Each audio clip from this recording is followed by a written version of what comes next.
Bonjour.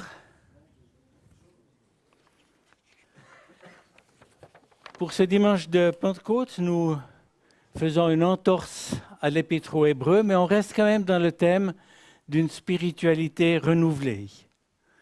Le titre de mon message de ce matin est d'une prière non exaucée à une prière exaucée au carré. Et je commencerai par la lecture du psaume 27. De David. Le Seigneur est ma lumière et mon salut. De qui aurais-je peur? Le Seigneur est la forteresse de ma vie. Qui pourrait m'effrayer? Quand les mauvais s'approchent de moi pour me dévorer, mes adversaires et mes ennemis, ce sont eux qui trébuchent et qui tombent. Si une troupe dressait son camp contre moi, mon cœur n'aurait aucune crainte. Si une guerre s'élevait contre moi, malgré cela, j'aurais confiance. Je demande au Seigneur une seule chose, que je recherche ardemment, habiter tous les jours de ma vie dans la maison du Seigneur, pour voir la beauté du Seigneur et pour admirer son temple. Car il me protégera dans sa hutte au jour du malheur. Il me cachera au secret de sa tente. Il m'élèvera sur un rocher. Maintenant, ma tête s'élève au-dessus des ennemis qui m'entourent. J'offrirai des sacrifices dans la tente, des sacrifices d'acclamation. Je chanterai, je louerai des psaumes pour le Seigneur. Seigneur, entends-moi, je t'invoque. Fais-moi grâce, réponds-moi. Pour toi, Seigneur, mon cœur dit, recherchez-moi.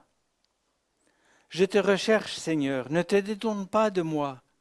Ne me repousse pas avec colère, moi ton serviteur. Tu es mon secours. Ne me délaisse pas et ne m'abandonne pas, car mon père et ma mère m'abandonnent, mais le Seigneur me recueillera. Seigneur, enseigne-moi ta voie. Conduis-moi dans le sentier de la droiture, à cause de mes détracteurs. Ne me livre pas au désir de mes adversaires, car de faux témoins se dressent contre moi, respirant la violence. Oh, si je ne croyais pas voir ta bonté, Seigneur, sur la terre des vivants. Mets ton espérance dans le Seigneur. Sois fort, que ton cœur soit courageux. Mets ton espérance dans le Seigneur. Dans ce psaume, David affirme sa confiance en son Seigneur. Il est bien conscient que, si bon guerrier qu'il soit, la victoire ne dépend pas de lui, mais de celui qui est au-dessus de lui.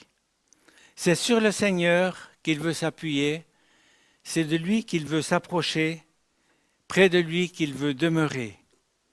Il veut faire de son Dieu le centre de sa vie. Et on trouve une prière non exaucée. Vous allez me dire que j'ai un peu un esprit de contradiction ce matin par rapport à tout ce qu'on a chanté. Dans sa passion pour Dieu, David lui adresse une demande. Habiter tous les jours de sa vie dans la maison du Seigneur, pour voir la beauté du Seigneur et admirer son temple. David est tellement enthousiasmé par son Dieu qu'il voudrait être constamment dans sa présence. Et comme à l'époque, c'est dans le tabernacle que se manifestait la présence de Dieu, le temple n'était pas encore construit, c'est Salomon qui le fera plus tard. Quel meilleur endroit pour bénéficier de cette présence de Dieu? David souhaitait donc être là où est Dieu. Mais Dieu ne va pas exaucer ce souhait, parce que cela aurait eu des implications dont David n'a certainement pas mesuré toute l'ampleur. Être en permanence dans le tabernacle l'aurait empêché d'exercer sa tâche de chef du peuple, qui se serait ainsi trouvé déboussolé, à la merci de ses ennemis. Et puis le cumul des rôles spirituels et temporels, politiques, n'est pas à l'agenda divin. Pour vivre en permanence dans la maison du Seigneur, il aurait fallu que David s'isole de la société. Il aurait certes ainsi pu rester dans la présence de Dieu, Mais l'homme n'est pas fait pour vivre seul, fût-ce dans la présence de son Dieu. Sa vie aurait risqué de devenir une espèce de routine qui finalement n'aurait pas été très intéressante et David se serait ennuyé, d'autant plus qu'il était un homme d'action. Cette demande de David a quelque chose d'égoïste. Cette relation avec Dieu, David l'aurait gardée pour lui, sans partager quoi que ce soit avec quiconque. Il était plus utile au Seigneur en restant à sa place de roi, de chef du peuple, en le confessant, en chantant sa présence en présence de ses semblables, en écrivant des psaumes qui sont merveilleux et dont on dispose encore. S'il avait habité toute sa vie dans la maison du Seigneur en compagnie d'autres personnes, alors il y a fort à parier que la nature humaine étant ce qu'elle est, ce serait vite devenu un panier de crabes. Cette prière ne sera donc pas exaucée pour David, qui va continuer à régner sur son peuple, à vivre au milieu des siens, à célébrer le Seigneur conformément à ses prescriptions, en particulier en célébrant les différentes fêtes qui jalonnent l'année et permettent de se souvenir du Seigneur et de célébrer en communauté. Mais il y aura un exaucement tout de même. Cette demande de David, elle le concernait au premier chef, mais elle reflète aussi, du moins je l'espère, l'aspiration de tous les chrétiens. Si on l'a chanté, c'est que ça doit quand même résonner quelque part en nous. Lorsque nous demandons quelque chose à Dieu, certains disent qu'il y a 3 réponses possibles. Oui, non ou plus tard. Il y en a au moins une 4e. Et cette 4e, c'est autrement. Et en langage divin, autrement, ça veut dire... Vous avez une idée? Mieux. Exactement. Dieu a quelque chose de mieux en réserve. Jean 16, versets 7 à 15.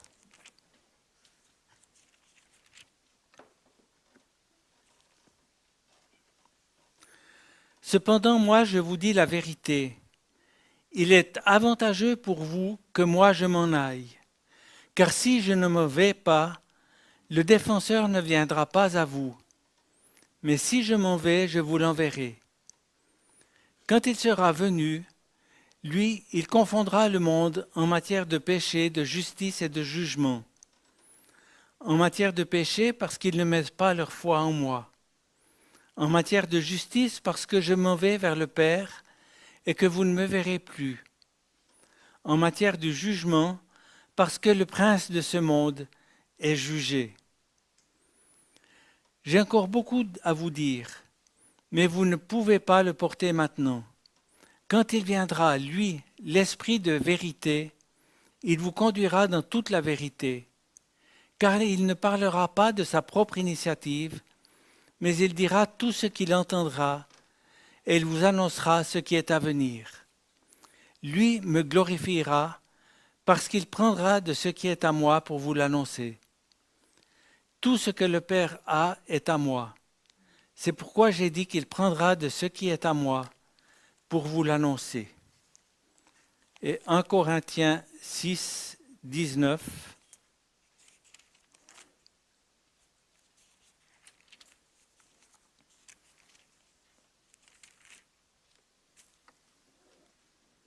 Ne le savez-vous pas?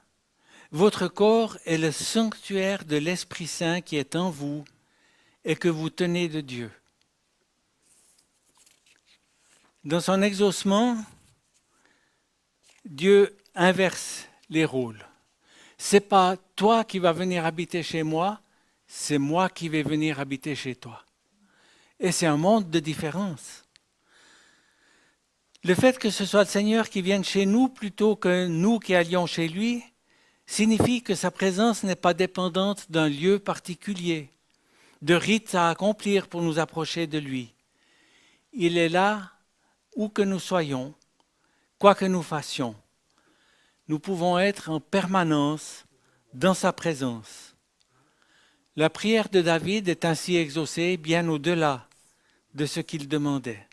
D'où mon titre de prière exaucée au carré. Celui qui vient faire de nous l'habitation du Seigneur est désigné dans nos traductions par différents termes. Consolateur, aide, défenseur. Lequel est juste? Tous sont justes. Tant l'œuvre de l'Esprit est grande. Il n'est pas restreint à une chose ou une autre.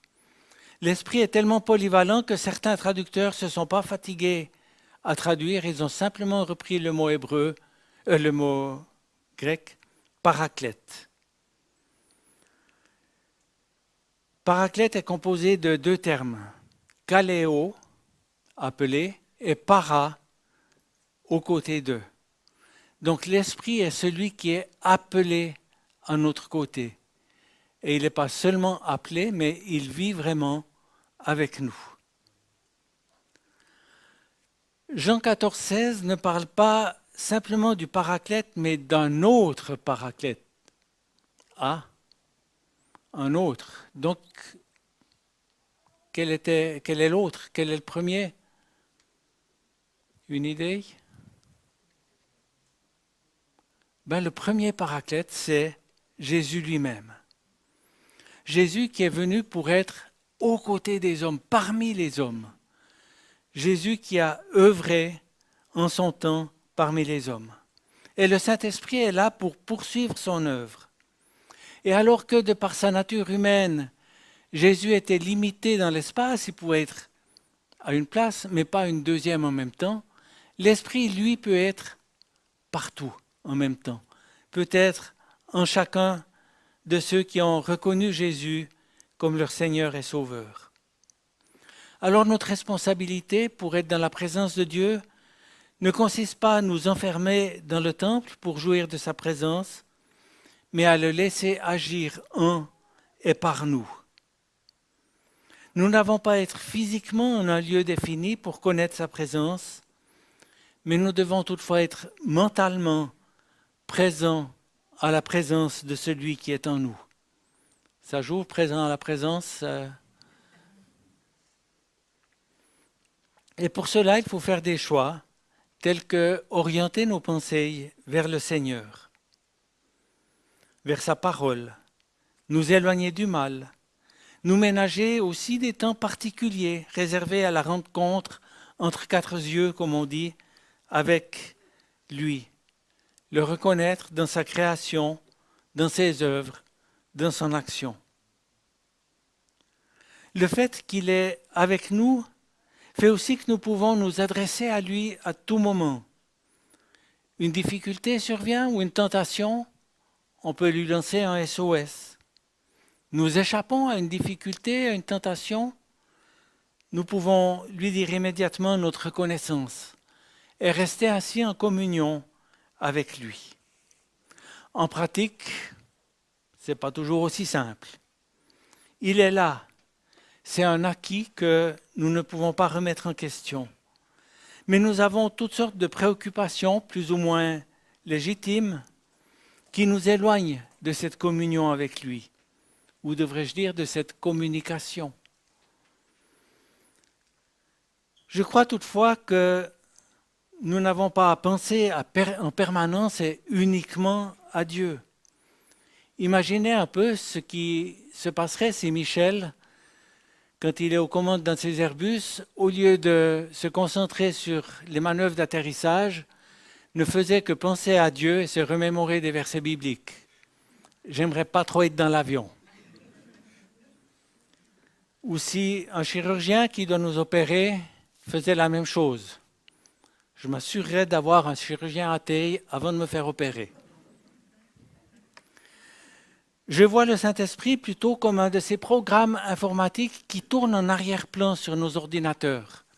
On ne s'aperçoit pas qu'il est là, on ne s'aperçoit pas qu'il bosse. Mais s'il n'était pas là, ça ne fonctionnerait pas. Vous utilisez des traitements de texte, vous utilisez des tableurs, vous utilisez des navigateurs Internet. S'il n'y avait pas Windows derrière, vous ne pourriez rien faire. Eh bien, c'est un peu comme ça que l'esprit agit, du moins que je le comprends. Au lieu de rester enfermés pour être dans la présence de Dieu, nous pouvons sortir, aller à la rencontre de notre prochain en sachant qu'il est avec nous.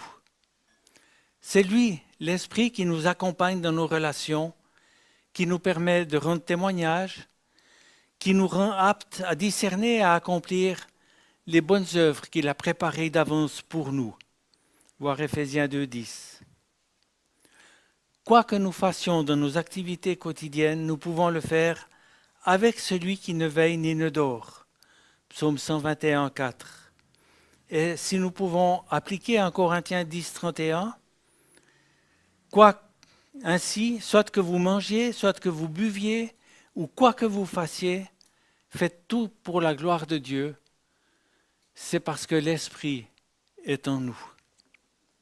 Que vienne la persécution, là aussi nous pourrons compter sur lui. Si nous sommes accusés à cause de notre foi et avant de répondre à ces accusations, il sera là pour nous donner les bonnes paroles au bon moment. Marc 11, quand on vous amènera pour vous livrer, ne vous inquiétez pas à l'avance de ce que vous direz, mais dites ce qui vous sera donné à ce moment même. Ce n'est pas vous qui parlerez, c'est l'Esprit.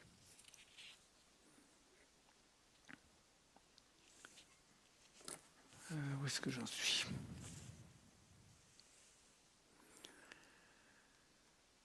L'Esprit qui parle à notre place. J'ai lu il y a un certain temps un témoignage de chrétiens qui se rendaient à un culte clandestin, arrêtés par la police en chemin, qui leur demande de rendre compte de ce qu'ils font. Et la réponse a été: nous allons rejoindre nos frères et sœurs pour ouvrir le testament de notre aîné. Les policiers leur ont présenté leurs condoléances et les ont laissés partir en paix. Oui, il est puissant pour nous conduire, pour nous inspirer en toutes circonstances. L'Esprit est aussi là pour confondre le monde en matière de péché, de justice et de jugement. Nous pouvons proclamer la parole, nous pouvons évangéliser, nous pouvons témoigner. Tout cela ne sert strictement à rien si l'Esprit n'est pas à l'œuvre. C'est lui qui convainc. Alors sachons collaborer avec lui, main dans la main. L'Esprit est aussi cette petite voix intérieure qui nous dit que ce que nous faisons est bien ou pas, que ça correspond à son attente ou que nous sommes en train de nous éloigner de lui. On peut dire qu'il potentialise notre conscience en nous rendant sensibles non seulement à ce qui est socialement, légalement acceptable, mais également à ce qui est la volonté de Dieu, ce qui est divinement acceptable. Inspirateur de la parole, l'Esprit, le Paraclète, est également celui qui veut la rendre actuelle pour nous. Il le fait en nous aidant à la comprendre, à l'intégrer à notre vie de tous les jours, pour la pratiquer, comme l'a dit Emilio dimanche passé. Il le fait aussi en nous rappelant au moment opportun un verset, quelque chose qui nous rejoint. Qui n'a jamais vécu une situation dans laquelle un passage biblique ou un verset ou un chant lui est revenu en mémoire au bon moment dans sa marche? Ça, c'est l'œuvre de l'Esprit qui est là pour nous encourager, pour nous rassurer, pour confirmer qu'on est sur le bon chemin, ou juste faire clignoter une petite lampe qui nous dit « Ah là, tu as perdu le chemin ». Il peut aussi nous parler par un message que nous entendons, que nous lisons, et qui tout à coup fait tilt, parce qu'il correspond à ce dont nous avons besoin à ce moment de notre marche. Et au passage, c'est le même esprit qui a inspiré la personne qui apporte ce message. Personnellement, je me souviens d'une expérience qui m'a marqué alors que nous nous préparions à rejoindre une équipe anglophone d'OM. Nous étions allés en Angleterre pour apprendre la langue de Shakespeare. Et puis le dimanche, on s'est dit, on va aller dans une église. Et il y en avait une, pas loin de l'école, il y avait une plaquette Free Evangelical Church. On s'est dit, dimanche, on va aller dans cette Free Evangelical Church. On y a été, on s'est retrouvés dans une petite église, 20-30 personnes. Je pense qu'à part le pasteur, personne n'avait moins de 65, voire 70 ans. Et voilà que le prédicateur apporte un message qui était une invitation à partir en mission. On se dit, vu le public, je crois que le Seigneur, il avait ce message pour nous. Le pasteur, il ne pouvait pas savoir qu'on serait là ce dimanche, il ne nous avait jamais vus. Et puis, il y a encore eu un miracle, c'est que j'ai tout compris. Pour Claudine, c'était moins miraculeux parce qu'elle était un peu plus avancée que moi en anglais. Oui, le Seigneur peut nous parler. C'était quelque chose qui nous confirmait, là, vous êtes dans le juste, c'est bon, allez-y.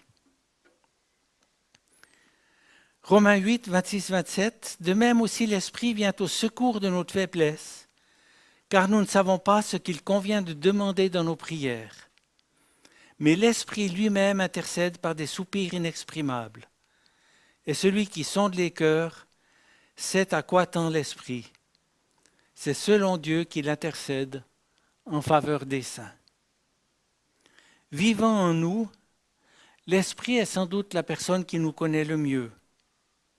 Mieux que nos parents, mieux que notre conjoint, mieux que nos enfants, mieux que nos meilleurs amis ou amies.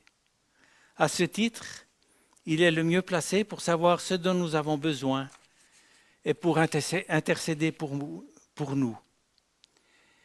Il peut le faire en inspirant nos prières, en nous aidant à discerner ce qu'il faut demander, même si ce n'est pas toujours ce qui nous paraît le plus logique. Il peut aussi prier à notre place lorsque nous n'avons plus la force de prier, parce que nous sommes trop découragés ou trop mal pour arriver à le faire. Il le fait aussi lorsque nous ne savons pas quoi demander, que nous sommes dépassés par une situation. Et je crois qu'on peut dire là, Seigneur, tu vois ce qui se passe, je ne sais pas que te demander, mais je te confie cette chose. Je te confie ce problème, cette situation. Et c'est alors que le Paraclète, l'Esprit, va prendre le relais. Alors on ne va pas l'entendre prier, et même si nous l'entendions, nous ne le comprendrions pas, puisqu'il utilise des soupirs inexprimables, ce qui fait dire à certains qui parlent Schweizerdeutsch. Mais nous savons que le Seigneur est fidèle à ses promesses. Et s'il a promis que l'Esprit intercédait pour nous, il le fera. Et il le fera de façon adéquate, même dans des situations qui nous dépassent.